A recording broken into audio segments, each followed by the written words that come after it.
Good morning. Good morning बच्चों। आज का जो टॉपिक है हम लोगों का एम्पियर का परिपथीय नियम है, इसके बारे में देखेंगे हम लोग। ठीक है, तो इसको देखने से पहले हमें जैसे पिछले लेक्चर में हम आपको ये डेरिवेशन बताए थे कि कोई परिमित लंबाई का रिज रेखीय चालक तार है, तो रिज रेखीय चालक तार के समीप चुंबकीय क्षेत्र का मान कितना होता है। ठीक है, चुंबकीय क्षेत्र का मान कितना होता है, तो इसके लिए हमने फॉर्मूला आपको डिराइव करके बताया था कि B इक्वल टू होता है कितने के है, mu naught upon 4 pi I upon R sine φ1 plus sine φ2 के होता है। अगर यही तार की लंबाई हमारी क्या हो जाए, अनंत हो जाए, तो अनंत हो जाएगा, तो उस केस में φ1 φ2 इज इक्वल टू कितने होगा, π/2 के होगा। और तब हम देखेंगे तो यहाँ π/2 और यहाँ पे भी π/2 रख दें, तो साइन π/2 का मान क्या होता है 1, और 1 प्लस 1 मिलके क्या हो जाएगा 2 हो जाएगा। तो यहाँ पे 2 का क्या हो जाएगा, मल्टीप्लिकेशन हो जाएगा, और तब आपको क्या मिल जाएगा, अनंत लंबाई के द्विज रेखीय चालक तार के समीप चुंबकीय क्षेत्र का मान मिल जाएगा कि B इक्वल टू कितना है, तो B इक्वल टू आपका क्या है, mu naught I upon 2 pi R के है। ठीक है, अब हमें क्या करना है कि एम्पियर के परिपथीय नियम के बारे में देखना है।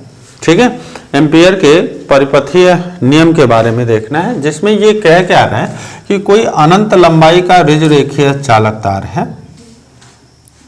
ठीक है, ये अनंत लंबाई का रिज रेखीय चालक तार है, और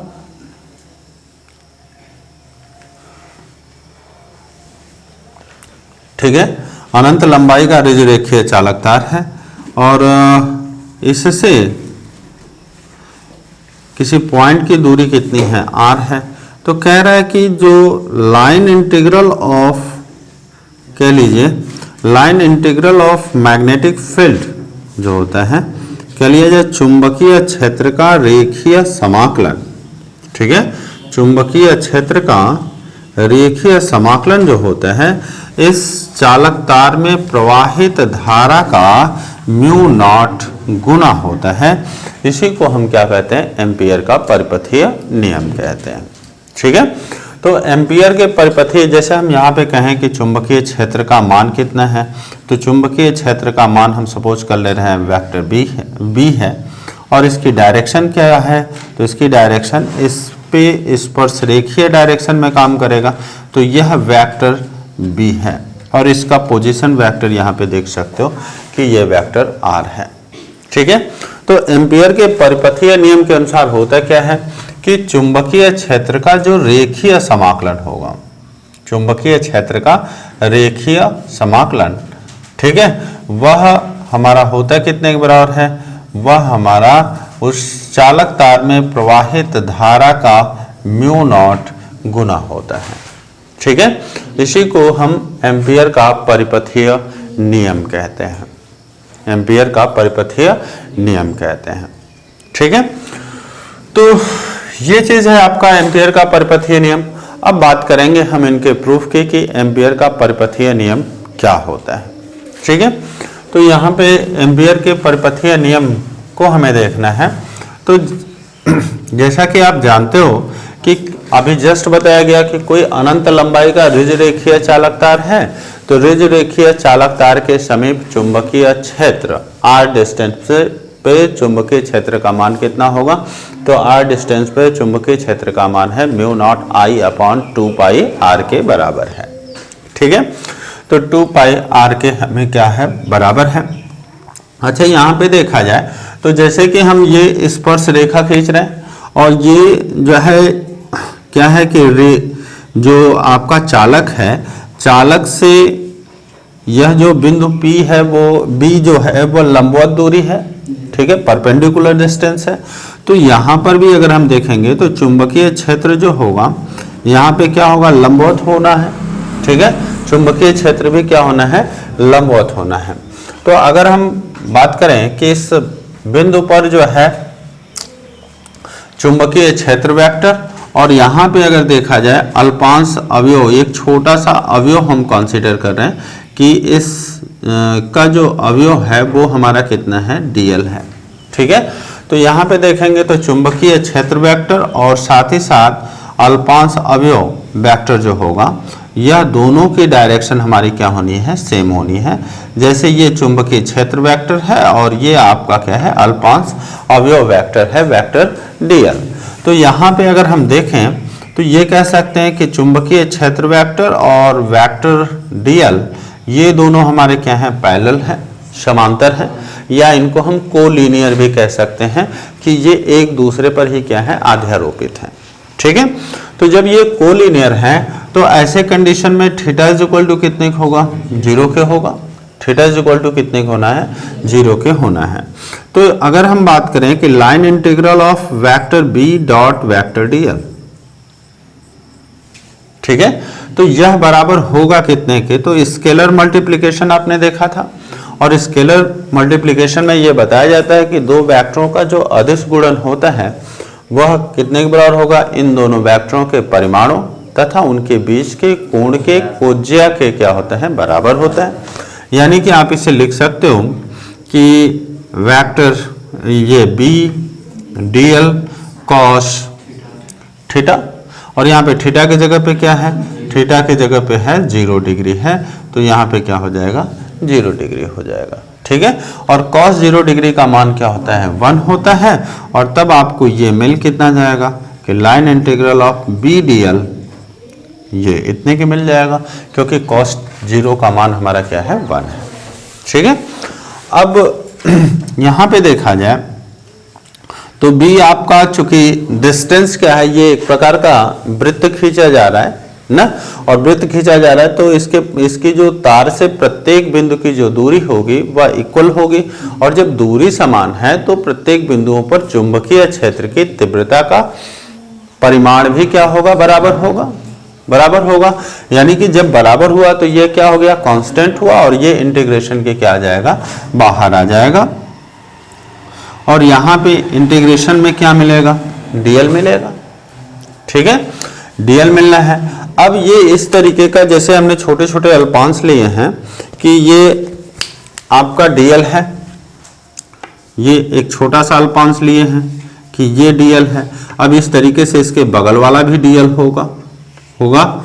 अब जब, और इस तरीके से कई अल्पांशों से ये मिल करके बना हुआ है, यानी कि जब हम अल्पांशों को एक साथ लेंगे तो ये हमें क्या मिलेगा, वृत्त की परिधि मिल जाएगी, और चूंकि इसकी त्रिज्या कितनी है, r है, तो वृत्त की परिधि कितनी हो जाएगी, 2 पाई r हो जाएगी।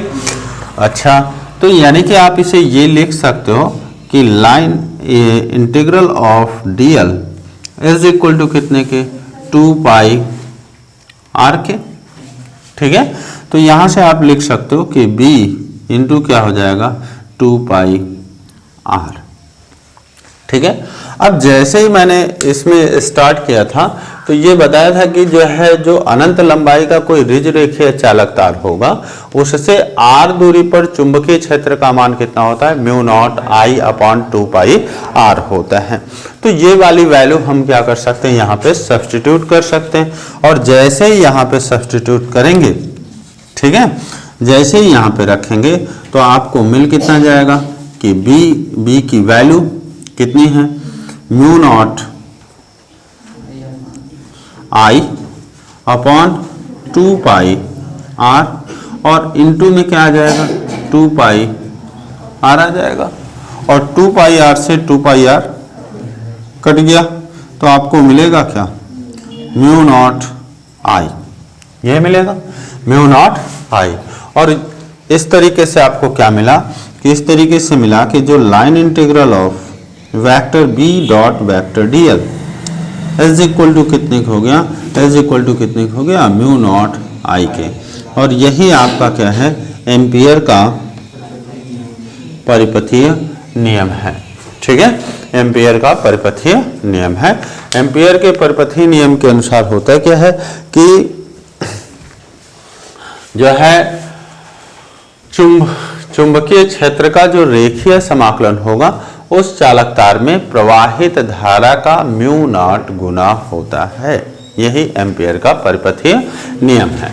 अच्छा, ये जो डेरिवेशन हमने फाइंड किया था, ठीक इसका रिवर्सली अगर हम इनका यूज करें तो एम्पियर का परिपथीय नियम मालूम हो तो एम्पियर के परिपथीय नियम से हम क्या कर सकते हैं कि अनंत लंबाई के ऋज रेखीय चालक तार के समीप हम वैद्युत क्षेत्र की तीव्रता चुंबकीय क्षेत्र की तीव्रता भी क्या कर सकते हैं, ज्ञात कर सकते हैं। चलिए हम इसको थोड़ा सा रिवर्सली देख भी लेते हैं कि कैसे हम लोग ज्ञात करेंगे। ठीक है, कैसे ज्ञात करेंगे, तो जैसे फिगर तो दोनों में सेम रहेगा। ठीक है, ये हम मानेंगे कि कोई चालक तार है और उस चालक तार में क्या हो रहा है, I एम्पियर की वैद्युत धारा प्राप्त हो रही है या वैद्युत धारा प्रवाहित हो रही है और इससे r दूरी पर हमें क्या करना है, चुंबकीय क्षेत्र की तीव्रता ज्ञात करनी है। इसके लिए हम करेंगे क्या कि r त्रिज्या का इस चालक तार को परिबद्ध करता हुआ, मतलब घेरता हुआ, ठीक है, घेरता हुआ हम क्या करेंगे, एक काल्पनिक वृत्तीय पथ खींच लेंगे या पृष्ठ खींच लेंगे। ठीक है, वृत्तीय पथ हम क्या करेंगे, खींच लेंगे, जो कि क्या करता हो, इस चालक तार को क्या करता हो, घेरता हो। ठीक है, r त्रिज्या को हम ये कर लेंगे और ये चालक तार जो होगा वह इस सर्किल के क्या है, सेंटर पे है। ठीक है, तो एम्पियर के परिपथीय नियम के अनुसार हमारा होगा क्या, तो एम्पियर के परिपथीय नियम के अनुसार हमारा होना क्या है, तो ये हो जाएगा line integral vector B dot vector DL. ठीक है, एज इक्वल टू कितने के, एज इक्वल टू हो जाएगा म्यू नॉट आई के। होगा, इससे कोई दिक्कत किसी को? अच्छा, यहाँ पे अगर देखा जाए तो जैसे ही हम यहाँ पे एक टेंजेंट खींचेंगे, स्पर्श रेखा खींचेंगे, तो स्पर्श रेखा क्या होगी, उसके त्रिज्या पर क्या होगी, लंब होगी। ठीक है, उसके त्रिज्या पर क्या होना है, लंब होना है, यानी कि थीटा इज इक्वल टू कितने के हैं, 90 डिग्री के हैं। तो 90 डिग्री के हैं तो आप यहाँ पे लिख क्या सकते हो, फिर तब यहाँ पे लिख सकते हो कि लाइन इंटीग्रल ऑफ क्या हो जाएगा, ये वाला हो जाएगा B D L cos 90 degree होगा, या पाई बाई 2 भी लिख सकते हो, उसमें कोई टेंशन वाली बात नहीं है। और ये बराबर कितने होगा, म्यू नॉट आई के। ठीक है, और cos 90 का मान क्या होता है, 0, तो ये हो जाएगा। अब यहाँ से देखोगे तो b कांस्टेंट है, इंटीग्रेशन के क्या आ जाएगा, बाहर आ जाएगा, यहाँ पे क्या आ जाएगा, dl आ जाएगा, और इधर आपका क्या है, म्यू नॉट आई के है। अब यहाँ से देखोगे तो जैसे ही आप इनका जो है क्या करोगे, ये सारे अल्पांश अवयव को समराइज करोगे, जोड़ोगे, तो आपको क्या मिलेगा, वृत्त की परिधि मिलेगी। वृत्त की क्या मिलनी है, परिधि मिलनी है। ये काल्पनिक वृत्त की क्या होनी है, परिधि मिलनी है। और वो बराबर होता कितने के है, तो 2 पाई आर के होता है, यानी कि यहाँ मल्टीप्लाई में क्या आ जाएगा, 2 पाई आर, और इज इक्वल टू कितने के, म्यू नॉट आई के। क्लियर है, ये इतना क्लियर है। तो यहाँ से आप चाहोगे तो b बराबर निकाल सकते हो। b बराबर होगा कितने के, तो b बराबर हो जाएगा म्यू नॉट आई अपॉन कितने के, 2 पाई आर के। ठीक है, तो इस तरीके से क्या हुआ कि हम अनंत लंबाई के ऋज रेखीय चालक तार के समीप एम्पियर के परिपथीय नियम की सहायता से हम क्या कर सकते हैं, चुंबकीय क्षेत्र का मान भी ज्ञात कर सकते हैं। अब इसी के लिए आपने पिछले डेरिवेशन में देखा था कि परिमित लंबाई का निकाला था पहले चुंबकीय क्षेत्र, और उसके बाद ये कहा था कि अगर चालक तार अनंत लंबाई का हो तो φ1 φ2 इज इक्वल टू 90 रख देते थे, और जब 90 रख देते थे तो आपको क्या मिल जाता था कि अनंत लंबाई के चालक तार के समीप चुंबकीय क्षेत्र का मान निकल जाता था। तो वो काफी लंबा और बड़ा डेरिवेशन हो जाता था। ठीक है, अब ये आपको इजी लगेगा। यहाँ पे देखेंगे तो ये जो चुंबकीय क्षेत्र वेक्टर है, वेक्टर बी, और आपका अल्पांश अवयव वेक्टर, वेक्टर डीएल, ये दोनों क्या है, एक दूसरे के पैरेलल है। और जब एक दूसरे के पैरेलल हैं तो यहाँ पे आपको क्या मिल जाएगा कि थीटा इज इक्वल टू कितने हो जाएगा, 0 डिग्री के हो जाएगा। ठीक है, 0 डिग्री के हो जाएगा। और ऐसे कंडीशन में तब आपको ये मिलना है कि integral of vector B DL के जगह पे आप क्या लिख सकते हो, बी डीएल कॉस 0 डिग्री। ठीक है, और इज इक्वल टू कितने का होगा, म्यू नॉट आई के होगा। और कॉस 0 डिग्री का मान क्या होता है, 1 होता है। b आपका कांस्टेंट है तो b बाहर हो जाएगा और इंटीग्रेशन ऑफ क्या हो जाएगा dl इज इक्वल टू कितने का आ जाएगा म्यू नॉट आई के, ठीक है, म्यू नॉट आई के हो जाएगा। अब इस तरीके के जितने भी अल्पांश अवयव हैं उन सभी को जोड़ेंगे तो हमें क्या मिलेगा, ये काल्पनिक जो वृत्त है उसकी क्या मिलने वाली है, परिधि मिलने वाली है। यानी कि आप यहाँ पे लिख सकते हो कि इंटीग्रल ऑफ dl जो होगा वह कितने के बराबर होगा 2 पाई r के होगा।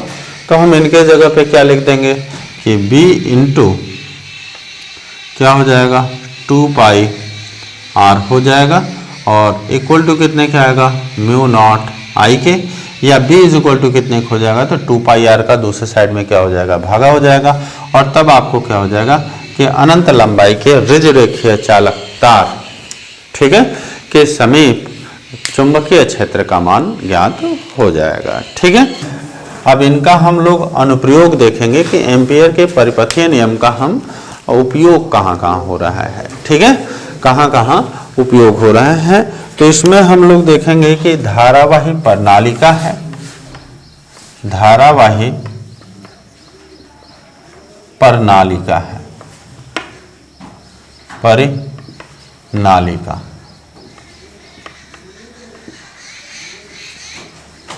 के भीतर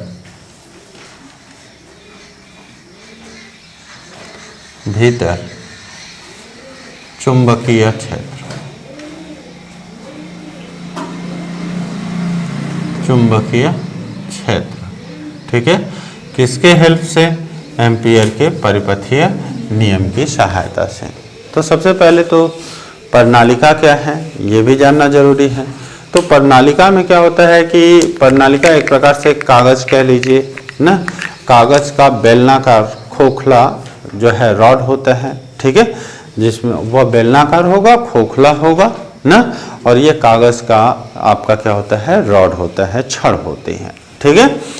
अब उसमें है क्या कि जिसके ऊपर क्या होता है कि कापर के तार लपेटे हुए होते हैं, कापर के तार लपेटे हुए होंगे। तो अगर इन पर हम तार लपेट दें इस तरीके से तो ये हमारा क्या हो जाएगा, एक प्रकार से धारावाही प्रणालिका बन जाएगी। ये हमारा क्या है, धारावाही प्रणालिका है। क्लियर है। और ये जो धारावाही प्रणालिका होती है एक प्रकार का क्या करती है ना कि दंड चुंबक की तरीके बिहेव करती है। अगर हम इसमें क्या करें, वैद्युत धारा प्रवाहित करें तो, ठीक है, वैद्युत धारा प्रवाहित करेंगे तो इनमें क्या होगा कि वैद्युत धारा जब प्रवाहित करेंगे तो यह क्या करते हैं कि एक दंड चुंबक की भांति व्यवहार करते हैं। और जब चुंबक की तरीके व्यवहार करेंगे तो जाहिर सी बात है कि इनमें क्या होंगे, एक चुंबकीय बल रेखाएं होंगी, ठीक है। इनमें क्या होना है, चुंबक है तो चुंबकीय क्षेत्र का प्रदर्शन कौन करता है, तो चुंबकीय क्षेत्र का प्रदर्शन करता है चुंबकीय बल रेखाएं प्रदर्शित करती हैं, ठीक है। तो हम यहाँ पे आपको कुछ चुंबकीय बल रेखाएं बना रहे हैं। ये जैसे हमारा एक चुंबकीय बल रेखा है, ये इस तरीके से,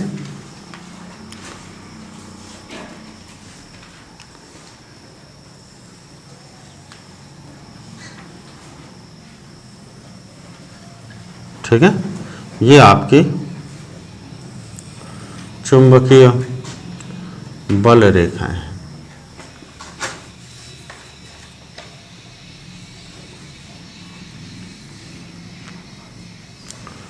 ठीक है। अब करना क्या है कि इनके कारण जो धारावाही प्रणालिका है उसमें क्या करना है कि एम्पियर का परिपथीय नियम लगाना है। और एम्पियर का परिपथीय नियम लगा करके हमें यह देखना है कि इसके समीप या इसके भीतर चुंबकीय क्षेत्र का परिमाण कितना होगा, मैग्नीट्यूड कितना होगा, ठीक है, इसके बारे में देखना है। तो जस्ट जैसे ये वायर्स हैं ना, ये कापर के क्या हैं, वायर हैं, तो हम इनको घेरते हुए, चूंकि एम्पियर का परिपथीय नियम लगा रहे हैं तो इनके चारों तरफ हम क्या करेंगे, एक प्रकार से या तो सर्किल बना लें या तो हम क्या करेंगे कि उनको घेरते हुए हम क्या करेंगे, एक आयत बना लेंगे, ठीक है। तो हम अब वहां पे अब इस तरीके का ऐसे तो हम आयत बना नहीं पाएंगे, ठीक है। तो इसलिए हम आयत को ये क्या कर रहे हैं, एक प्रकार से वर्टिकल आयत बना दे रहे हैं, बशर्ते वो है क्या, ये तार को घेर रहा है ना। तो ये इस तरीके से होगा। तो चलिए देखते हैं इसमें थोड़ा सा, इनको हम मिटा दे रहे हैं। ये हमारे इमेजिनरी वायर्स हैं, तो हम इमेजिनरी वायर की तरीके हम इनको ट्रीट कर लेंगे कि ये हमारी काल्पनिक है, अदृश्य रूप से है। और हम लोगों की आंखें तो बड़ी अच्छी हैं भाई, हम लोग अदृश्य चीज़ों को भी देख पाते हैं। अब जैसे महाभारत आप लोग देखे होंगे ना, तो महाभारत में एक होता था संजय, जो धृतराष्ट्र थे। तो धृतराष्ट्र को वो जो है महाभारत की घटनाओं को क्या करता था कि उनके बगल में बैठ करके बताता था, ठीक है। कुरुक्षेत्र में लड़ाई चल रही है और बता कहाँ रहा है, वो जो है महल में बैठ करके वो जो है धृतराष्ट्र को बताता रहता था कि जो है अब ये लड़ाई होने वाली है, ये घटना होने वाली है। तो सेम एज आप अपने आप को संजय कंसीडर कर सकते हैं, और आपको एकदम अदृश्य रूप से जो वायर है वो आपको दिखाई दे रहा है, और आप अपने मन को ये समझा सकते हो कि ये तार है बेटा, ये तार है, और जो कि अदृश्य है, और हमारे पास जो आंखें हैं वो दिव्य आंखें हैं ना। तो हम लोग देव दर्शन भी कर सकते हैं इन आंखों से, ठीक है।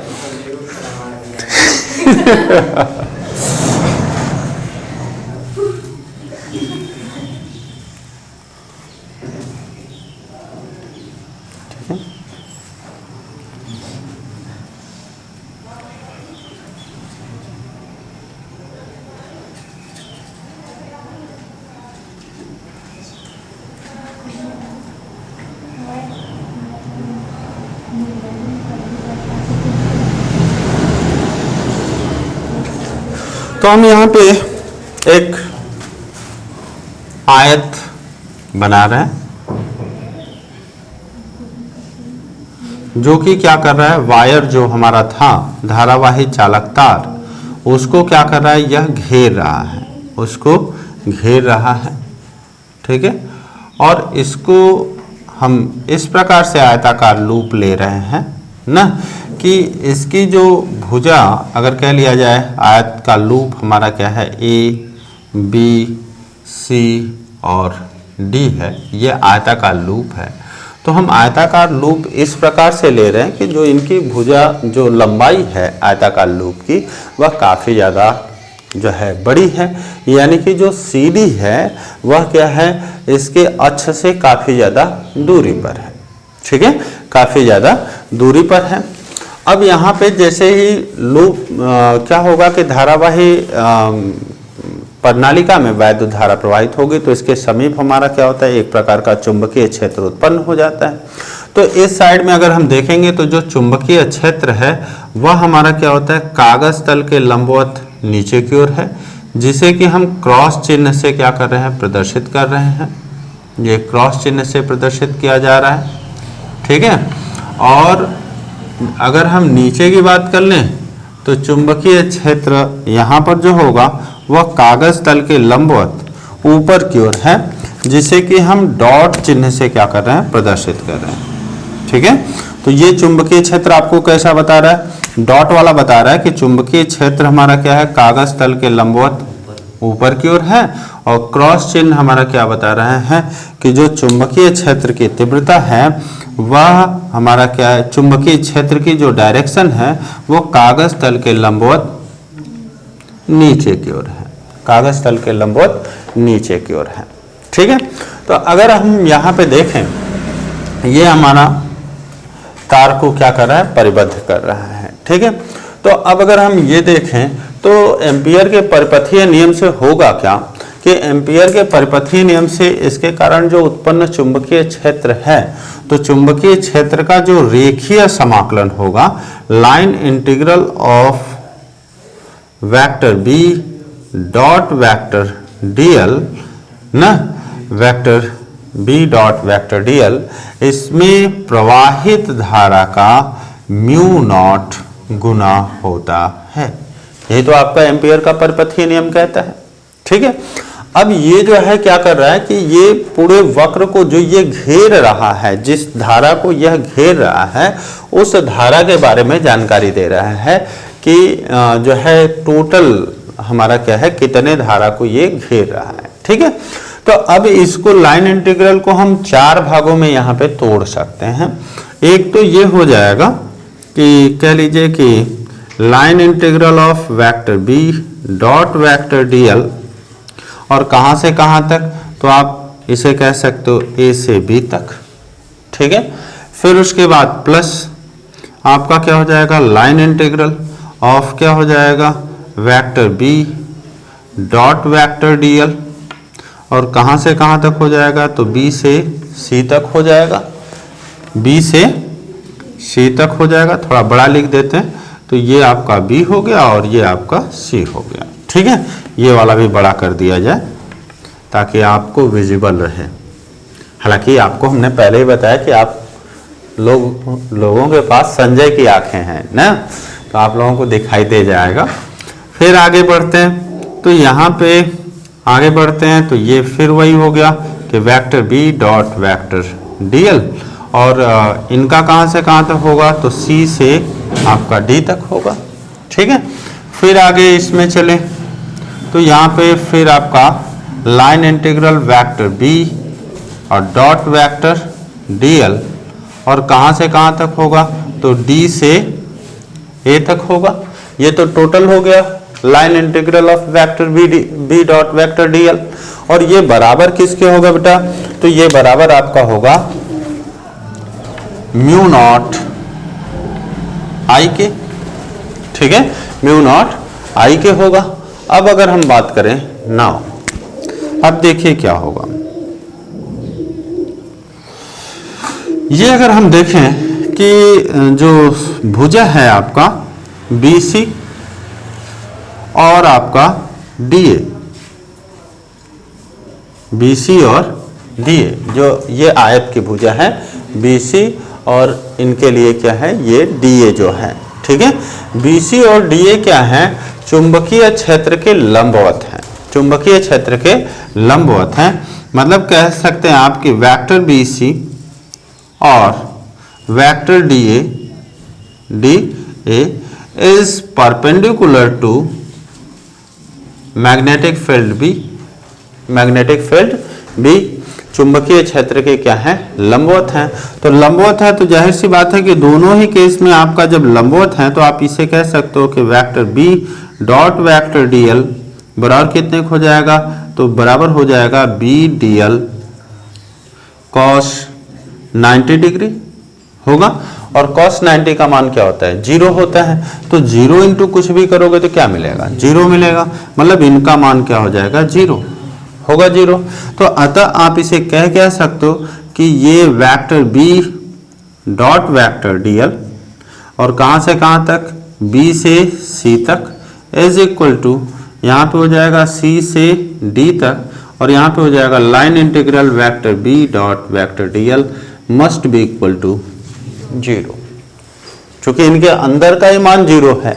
और क्यों 0 है, क्योंकि वो लंबवत हैं, चुंबकीय क्षेत्र के क्या हैं, लंबवत हैं। और जब चुंबकीय क्षेत्र के लंबवत हैं तो इनका लाइन जो डॉट प्रोडक्ट है वो 0 के बराबर होगा, और 0 का इंटीग्रेशन करेंगे तो हमें 0 ही मिलेगा। ठीक है, तो ये दोनों तो हमारे क्या हो जाएंगे, 0 हो जाएंगे। ये दोनों हमारे क्या हो जाने हैं, 0 हो जाने हैं, यह और यह। ठीक है, आगे जैसा कि हमने माना था, यह माना गया था कि जो भुजा है, भुजा आपका जो CD है ना, CD वह क्या है, प्रणालिका से काफी दूर है,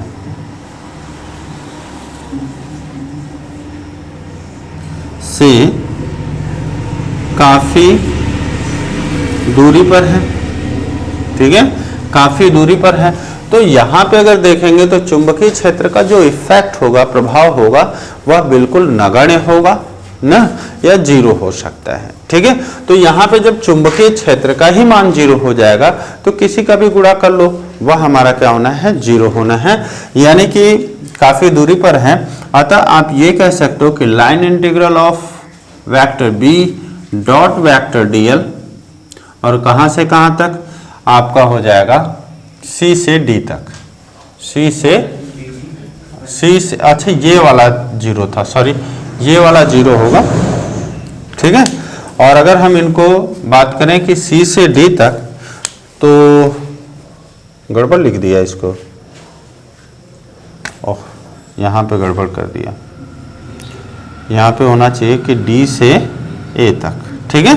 यहाँ पे बात करें, अगर हम बात करें कि C से कहाँ तक, D तक, तो C से D तक करेंगे तो इनका मान क्या आ जाएगा, 0 आ जाएगा, ठीक है। इनका मान क्या हो जाना है, 0 हो जाना है। और क्यों 0 हो जाना है, क्योंकि भुजा CD जो है इससे क्या है, काफ़ी ज़्यादा दूरी पर है। तो काफ़ी ज़्यादा दूरी पर है तो चुंबकीय क्षेत्र का मान 0 है, और चुंबकीय क्षेत्र का मान 0 है, इसलिए इनका लाइन इंटीग्रल भी क्या होगा, 0 ही होगा, ठीक है। अब ऐसे केस में जब ये तीनों आपके 0 हो गए, यह भी 0 हो गया, यह भी 0 हो गया, ये क्यों, ये दोनों क्यों 0 हैं, क्योंकि हमने बताया आपको कि BC है और जो DA है वह क्या है, चुंबकीय क्षेत्र के लंबवत हैं, और जब चुंबकीय क्षेत्र के लंबवत हैं तो इनका डॉट गुणन जो होगा ना, वह आपका क्या होना है, 0 आना है, और 0 का इंटीग्रेशन हमारा क्या होना है, 0 होना है। इसीलिए line integral vector B dot vector DL B से C तक, या फिर line integral vector B dot vector DL D to A तक, इनका मान क्या हो जाएगा, 0। और ये वाला 0 क्यों हो रहा है, क्योंकि CD जो है क्या है, काफ़ी ज़्यादा दूरी पर है। तो काफ़ी ज़्यादा दूरी पर है तो चुंबकीय क्षेत्र 0 है, इसलिए यह भी क्या हो जाएगा, 0 हो जाएगा। तो 0 हो जाएगा। तो फाइनली आपको मिलना क्या है, तो फाइनली आपको मिलेगा कि line integral A to B, ठीक है, और यहाँ पे क्या मिलेगा, vector B dot vector DL is equal to कितने के, म्यू नॉट I के, म्यू नॉट I के। क्लियर है। अब आगे थोड़ा सा बढ़ते हैं। अब यहाँ पे बात की जाए कि B तो आपका कांस्टेंट है, तो B को हम बाहर निकाल ले रहे हैं, या यहाँ पे सॉरी यहाँ पे देखा जाए तो ये जो BDL होगा और ये चुंबकीय क्षेत्र, इन दोनों की दिशा हमारी क्या होनी है, ये दोनों एक दूसरे के क्या होंगे, समांतर होंगे। आपको हमने पहले ही बताया था कि तार कुछ ऐसे वर्टिकल है ना, तो वर्टिकल है तो वैसे कंडीशन में क्या होगा कि चुंबकीय क्षेत्र और जो आपका ये जो आयत की भुजा आपकी AD है, सॉरी AB, वह हमारा क्या होगा, दोनों एक दूसरे के क्या हो जाएंगे, समांतर हो जाएंगे। और जब समांतर होंगे तो यहाँ पे थीटा इज इक्वल टू कितने हो जाएगा, 0 हो जाएगा। यानी कि आप ये भी कह सकते हो कि फॉर A टू B के लिए हमारा होगा क्या, चुंबकीय क्षेत्र वेक्टर और क्षेत्रफल वेक्टर दोनों क्या होंगे, एक दूसरे के समांतर होंगे, एक दूसरे के समांतर होंगे। और जब एक दूसरे के समांतर होंगे तो उस कंडीशन में vector B dot vector DL is equal to कितने हो जाएगा, इज इक्वल टू हो जाएगा BDL cos 0 डिग्री, और यही बराबर कितने का आएगा, BDL के आएगा, ठीक है। तो इसके स्थान पे हम क्या लिख सकते हैं, BDL लिख सकते हैं। तो आपको क्या मिल जाएगा कि लाइन इंटीग्रल BDL, ठीक है, BDL इज इक्वल टू कितने की, म्यू नॉट I के, ये इतने के होगा। और यहाँ पे देखेंगे तो B तो कांस्टेंट है बाहर, और DL यहाँ पे हो जाएगा, और इक्वल टू कितने के, म्यू नॉट I के।